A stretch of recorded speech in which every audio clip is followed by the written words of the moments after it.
Hey guys, Amanda here. I just wanted to do a quick tutorial with you to help you navigate the WES Teacher Planning Resources Padlet.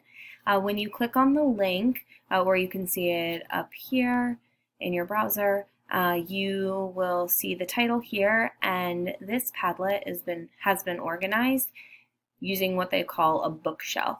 So here's going to be the title of a shelf. We have math resources, literacy, social studies, and library. We'll start with math, like obviously not biased at all. And you'll see the title of the resource, and then in parentheses, you'll see the appropriate grade level. So pay close attention to that. A lot of these resources span over multiple grade levels and even multiple divisions. For example, Math Learning Center online games goes all the way from early childhood to the beginning of our middle school division. You'll see a little description, and then you'll see a picture, and that picture, if you click on it, will take you to the resource. There you go, and then you would click on your grade level. So each resource in the Padlet, we'll hop over to literacy. Here's one with PBS. Again, the appropriate grade level, a little description of what that resource can provide. Click on the picture, it will bring you to the link.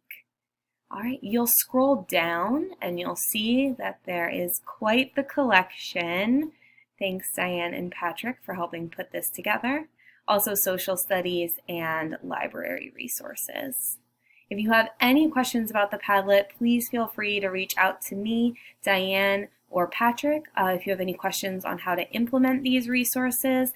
I worked primarily on math. Diane did a lot of the literacy. Patrick did a lot of social studies and library, and we had a little crossover here and there. So please reach out to any of us. If you have a resource that you would like to add on to the Padlet, feel free to do so, or email Patrick Panay and he can help you add it under one of the shelves. If you have something to say about a resource, like if you've used U Cubed, you can type a comment below, maybe sharing how you've used it for your distance learning plans or sharing a suggestion for other teachers. You can even give them a little heart so we can see who's using what. But we're here to help however we can, and happy planning. Bye.